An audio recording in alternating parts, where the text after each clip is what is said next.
तब मुझे पता चला कि एक ऐसा स्कॉलरशिप भी है जो झारखंड गवर्नमेंट दे रही है, जो कि बच्चों को अब्रॉड भेज रही है, वो भी फुल्ली फंडेड। फाइनेंशियली फैमिली उतना स्टेबल नहीं है मेरा, बचपन से ही जस्ट बिकॉज ऑफ स्कीम्स ये वो देख देख के हम लोग पढ़ लिए हैं। तो ये था फॉर्म फिलअप का प्रोसीजर। फॉर्म फिलअप के बाद आपको वहाँ पे इंटरव्यू के लिए बुलाया गया था। इंटरव्यू में था कि आप एक प्रेजेंटेशन दीजिए अपना जो वहाँ का कोर्स है। वो क्वेश्चन कोई बाउंड कैटेगरी में नहीं था, ओपन कैटेगरी था क्वेश्चन का, कि वो आपको झारखंड के बारे में पूछ सकते हैं या फिर आप जो कैटेगरी से बिलोंग करते हैं, जैसे मेरा मुंडा ट्राइब से।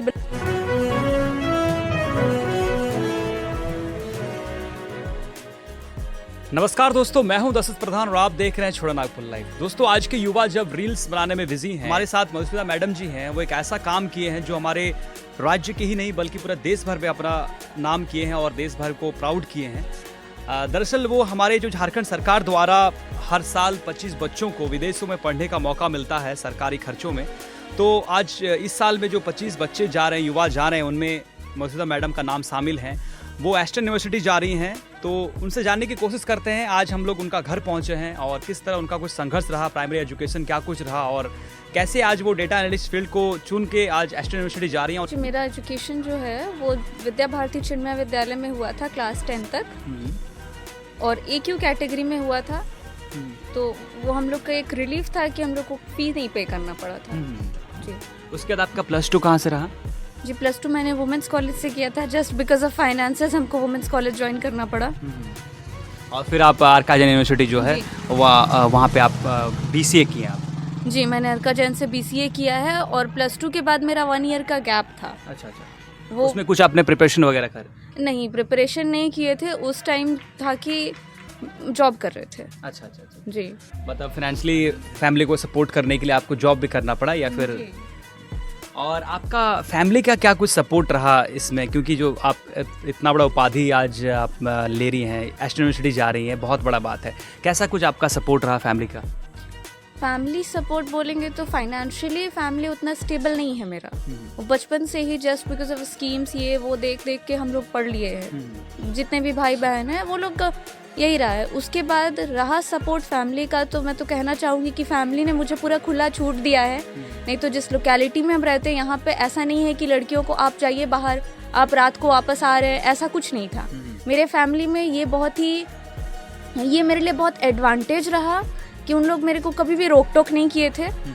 उनको भी भरोसा था कि बच्चा जहाँ भी जा रहा है ठीक करेगा। वो लोग कभी भी रोक टोक नहीं किया। और इस प्रोसेस में मेरा बहुत बाहर आना जाना, घर से बाहर ही, जमशेदपुर से बाहर नहीं, बहुत बाहर आना जाना रहा। और उस प्रोसेस में क्या होता है कि आप 10 लोगों से मिलते हैं, आप 10 लोगों को और बात को जानते हैं, तो उसके बाद आपका माइंड एक नया एक्सपोजर देता है। आप जान सकते हैं कि और भी क्या क्या अवेलेबल रिसोर्सेज है, नहीं है। तो वैसा रहा था। और आपको ये स्कॉलरशिप योजना के बारे में कैसे जानकारी मिला था और इसमें कैसे आपने इसका क्या कुछ प्रोसेस होता है इसको एक्सेल करने के लिए? ये स्कॉलरशिप, चूँकि ग्रेजुएशन के टाइम में मैंने बहुत सारे स्कॉलरशिप्स को ढूंढा, क्योंकि ग्रेजुएशन में मेरे को हमारे घर को ही पूरे लोगों को लोन में जाना पड़ा था, क्योंकि ग्रेजुएशन का फीस बहुत ज़्यादा था। तो वैसे तो मैं ट्यूशन्स वगैरह पढ़ाती थी, उससे भी बहुत कुछ मैनेज हुआ है, लेकिन पूरा नहीं हो सका था।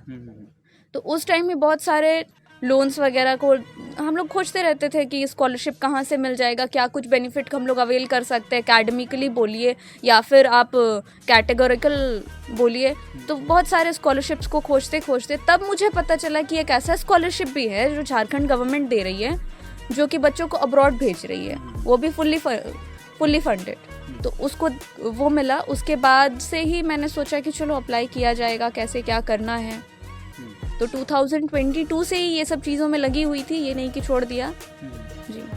तो स्कॉलरशिप को जो एक्सेल करने के लिए उसमें कुछ एग्जाम वगैरह क्या कुछ रहता है? क्राइटेरिया क्या रहता है सिलेक्शन का? क्राइटेरिया रहता है कि आप फॉर्म फिलअप करेंगे।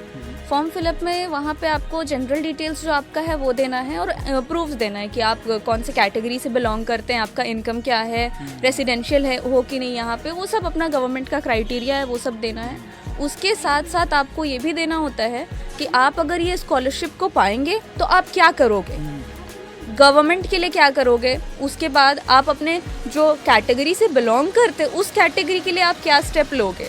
अगर आपको वो एक पोजीशन मिल रहा है तो पोजीशन के साथ साथ एक रिस्पॉन्सिबिलिटी भी दे रही है तो उसमें आप क्या करेंगे, ये था। उसके बाद आपने जो डेटा एनालिटिक्स या जो भी फील्ड वहाँ पे आपने चुना है तो उसको क्यों चुना है उसको भी एक्सप्लेन करने का था।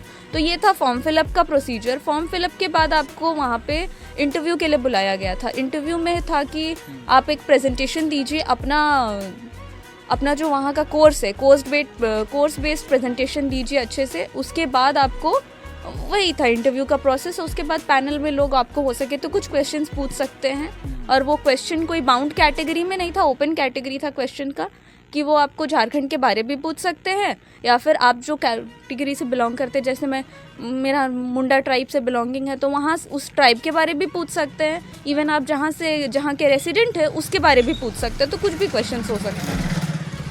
बेसिकली जनरल नॉलेज भी आपका चेक किया गया? जी, जनरल नॉलेज एंड आपका जो कोर्स बेस्ड नॉलेज भी। अच्छा, तो आपने जो डेटा एनालिटिक्स फील्ड को अपने चुना, सेलेक्ट किया, तो ये फील्ड जो है काफ़ी हमें लगता है बहुत टफ फील्ड है, और इसमें आपका कुछ पहले से रुचि था, कुछ इन्फॉर्मेशन था, क्या कुछ था जो आपने इसको चुना?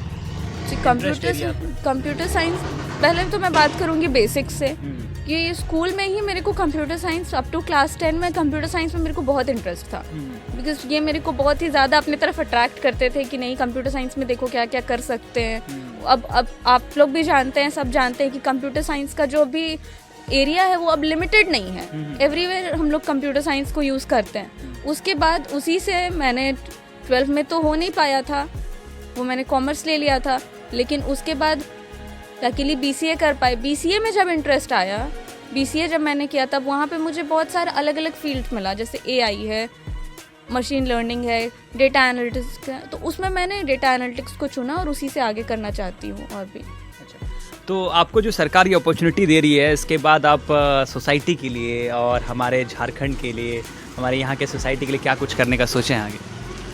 जी, अपॉर्चुनिटी जो दे रही है, मैंने पहले भी बताया था कि मैं इस अपॉर्चुनिटी का पूरा यूज़ करके मैं अपने आप को एक ऐसे पोजीशन में रखना चाहती हूँ जहाँ से मैं एम्प्लॉयमेंट दे सकूँ किसी और को भी, जो लोग के पास उतना कैपेबिलिटी नहीं है कि बाहर जाएं करें, या फिर बहुतों के पास तो ये भी नहीं होता है कि चलो अगर हमें रिसोर्सेज भी मिल रहा है तो भी घर को छोड़ के जा सके। तो वो लोग क्या है कि यहाँ पे रह के वो लोग भी उस फील्ड से एक्सपोजर मिलेगा उन्हें, वो सीख पाएंगे। उसके बाद सिर्फ सीखना ही अगर होता है तो सिर्फ सीख के आप बैठ नहीं सकते हैं, क्योंकि जिस कैटेगरी से हम लोग आते हैं वहाँ पे है कि एक मिडिल क्लास फैमिली में आप सिर्फ सीख के बैठ नहीं सकते हैं, आपको वर्क भी करना पड़ता है अकॉर्डिंगली। और अगर कोई किसी को मैं ये अपॉर्चुनिटी दे पाऊँ कि वो अपने पैशन से सीखे, फिर उसी पैशन को कंटिन्यू करते हुए उसी में काम करे, तो ये मेरे लिए बहुत ही बड़ा प्रिविलेज होगा। आपको कब निकलना है इसमें, और जो सरकार की तरफ से आपको जो दिया जा रहा है वो कब तक आपको जो मिल जा रहा है? आपको जो जाने के लिए वीज़ा, पासपोर्ट वगैरह, उसका क्या कुछ प्रिपरेशन है? पासपोर्ट तो मेरा 2022 में ही रेडी था। उसके बाद रहा बात वीज़ा का, तो जब तक हमें स्कॉलरशिप वाला लेटर नहीं मिलता है तब तक हम लोग वीज़ा के लिए अप्लाई नहीं कर पा रहे हैं। तो हम लोग ऑफिस में जाके जितने कैंडिडेट्स हैं कंबाइनली ऑफिस में जाके बात किए थे, तो वो लोग बोल रहे हैं जल्दी रिलीज़ कर देंगे। और आपका फैमिली की बात करें तो आपका कितने भाई बहन हैं? जी, हम लोग टोटल 4 बच्चे हैं, और मेरी एक बड़ी बहन है जो अभी B.Ed कर रही है, उसके बाद मैं हूँ, उसके बाद मेरी छोटी बहन है और एक छोटा भाई है मेरा। वो भी आप इंस्पायर किए होंगे, क्या कुछ कहना है उनके तरफ से? उनके तरफ से कि मेरा भाई वो अभी काफ़ी छोटा भी है, तो उसका कहना है कि ठीक है, अच्छा है जो भी हो रहा है। अभी तक वो मतलब अच्छे से एक्सप्रेस नहीं कर पाया है कि क्या बोलूं, और मुझे भी मौका नहीं मिला है, ऑनेस्टली सेइंग कि मुझे भी अभी तक मौका नहीं मिला कि उसके साथ बैठ के बात कर सकूं। इधर उधर जाना लगा ही रहता है। इनका पिताजी से भी बात करेंगे, किस तरह उन्होंने संघर्ष किया पढ़ाने के लिए, और जिस तरह बेटियां और बेटों के बीच में भेदभाव होती आ रही है, और इन्होंने भेदभाव नहीं किया। आज मधुस्मिता मैडम इनका एक बहुत बड़ा एग्जाम्पल है, आज इतना ऊपर पहुंचाए हैं और उसके बाद इतना बड़ा उपाधि मिला है, आज जा रही हैं एस्टर यूनिवर्सिटी। पहले तो आपका बहुत बहुत स्वागत है, और दूसरा बात है कि आपको बहुत बहुत बधाई, आपकी बेटी एस्टर यूनिवर्सिटी जा रही है, और झारखंड सरकार के द्वारा जो 25 बच्चे चुने गए हैं उनमें से आपकी बेटी भी एक है, जो कि एक बहुत बड़ा बात है। हमारे जमशेदपुर के लिए भी गौरव का विषय है, झारखंड के लिए भी है, और देश के लिए भी है। आपका क्या कुछ कैसे संघर्ष रहा बेटी को इस मुकाम तक पहुंचाने के लिए? देखिए, परिवार में अगर कोई शिक्षित नहीं रहेगा तो आगे चलता नहीं है, और तो इस हिसाब से मैं ग्रेजुएट रहा हूँ, और मेरी वाइफ जो है इसकी माँ वो मैट्रिक है। तो हम लोग का बहुत अच्छा तालमेल रहा है परिवार में। जो हम बोलते हैं वो भी कुछ बोलती है, दोनों मिल के फिर डिसीजन ले लेते हैं कि नहीं ऐसा करना ऐसा करना। तो बच्चों के पीछे ही हम लोग लगे रहे, घर द्वार का चिंता नहीं रहा। जैसे भी झोपड़ी में रहे हैं तो झोपड़ी में हैं, उसके लिए हम लोग चिंता नहीं की। लेकिन बच्चों को पढ़ाना है, एजुकेट करना है, तब अपने पैर में खड़ा हो सकते हैं लोग। शिक्षा पर आपका बहुत जोर रहा है हमेशा बच्चों को लेके, इसीलिए मधुसूदना मैडम की जो है उनकी दीदी भी बीएड कर रही हैं और वो आज वेस्टर्न यूनिवर्सिटी जा रही हैं और आगे भी आप भी हैं। तो जिस तरह सरकार की तरफ से ये स्कीम है, आप सरकार को क्या कुछ कहना चाहेंगे? सरकार को तो हम बहुत बहुत धन्यवाद देंगे और ये सरकार मेरी ओर से इसे दुआ रहे, प्रयास भी हम लोग करें कि ये सरकार और दिन तक रहे, क्योंकि इस तरह का स्कीम जो पिछले सरकार इतना दिन से हम लोग देखे कोई नहीं लाया। और मैं इनसे इंस्पायर भी हूँ इन सरकार से।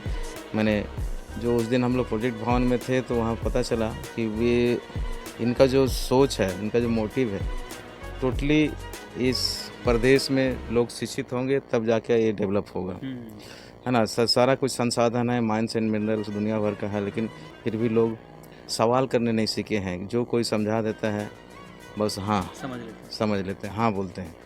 तो जब एजुकेट होंगे तो लोग सवाल करेंगे, जानेंगे सारा चीज़ को। और इस तरह का जो प्रोग्राम, इस तरह का जो मिशन लेके चल रहे हैं हेमंत सरकार और उनके पूरी टीम, मैं बहुत बहुत धन्यवाद देता हूँ। और क्या कुछ अभी जैसे कि आपको उनको कॉलेज जैसा स्टार्ट हो जाएगा उनका जल्द ही, तो अभी भेजने के लिए क्या कुछ तैयारियां आपकी तरफ से है? मेरे साथ में आप जाएंगे? नहीं, मैं साथ में नहीं जा सकता, इतना पैसा हम लोग के पास नहीं है। और अभी इसी को ही तैयार करने के लिए भी हम लोग को थोड़ा सा, माने सरकार तो दे रहा है जो दे रहा है, लेकिन उससे पहले जो तैयारी करना पड़ रहा है उसमें भी हम लोग थोड़ा सा परेशान हो रहे हैं। अभी काफ़ी चीज़ें हैं जो आपका फॉरेन जाने के लिए, बहुत सारे तैयारियां, बहुत सारे कागज़ वगैरह, कागजी कार्रवाई करना पड़ता है जाने से पहले। आपका बहुत बहुत धन्यवाद और पुनः आपको बहुत बहुत कॉन्ग्रेचुलेशंस हमारे तरफ से भी। और आपकी बेटी जा रही है वेस्टर्न यूनिवर्सिटी। आप वीडियोस को लाइक कीजिएगा, चैनल को सब्सक्राइब कीजिएगा और ज़्यादा शेयर ज़रूर कीजिएगा। हम इस तरह जो स्टोरीज़ हैं कवर करते रहते हैं। हम काफ़ी खोजने के बाद ये सुदूरवर्ती जगह पे आए हैं। बिरसा नगर जो है एशिया की सबसे बड़ी बस्ती मानी जाती है। यहाँ पे हम इनका घर पहुँचे और आप तक इनका कहानी पहुँचा है, क्या कुछ है जानने के लिए। तो धन्यवाद, आज के लिए इतना ही।